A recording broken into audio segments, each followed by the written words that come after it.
কড়া নিরাপত্তা আর বন্দিত্বের কঠিন বাস্তবতার মাঝেও ঈদের আনন্দ থেমে থাকে না।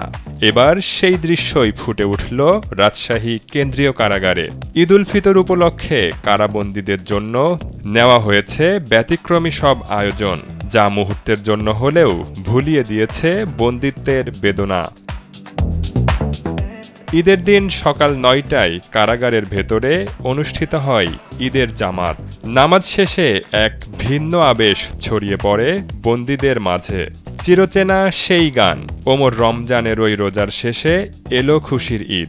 দেশের মানুষকে প্রতিদিন সুরক্ষিত রাখার প্রত্যয় নিয়ে সেফটি কেবলস সহ এলো সেফ সিলিং ফ্যান। যখন বন্দীদের কণ্ঠে ধ্বনিত হয়, তখন যেন কারাগারের দেয়ালও হয়ে ওঠে উৎসবের অংশ।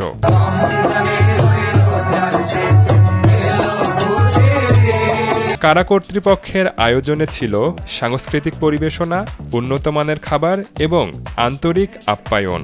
বন্দীদের জন্য পরিবেশন করা হয় ঈদের ঐতিহ্যবাহী খাবার, পায়েস, মুড়ি ও মিষ্টি। শুধু বন্দীরাই নন, তাদের সঙ্গে সাক্ষাৎ করতে আসা আত্মীয় স্বজনদের জন্যও ছিল একই রকম উষ্ণ আয়োজন।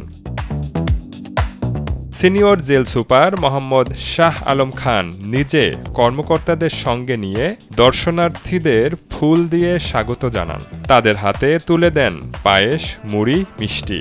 এমন আন্তরিকতায় আপ্লুত হয়ে পড়েন অনেকেই। একজন দর্শনার্থী জানান, ঈদের দিনে স্বামীর সঙ্গে দেখা করতে এসে তিনি এমন সম্মান ও আপ্যায়নে মুগ্ধ হয়েছেন। তাদেরও বন্দীদের মতোই আপ্যায়ন করা হয়েছে। স্বামী ভালো খাবার খাচ্ছেন, ভালো আছেন, এটা জেনে মনটা ভরে গেছে। কারা কর্তৃপক্ষ জানিয়েছে, ঈদ উপলক্ষে বন্দীদের জন্য বিশেষ কিছু সুবিধাও রাখা হয়েছে।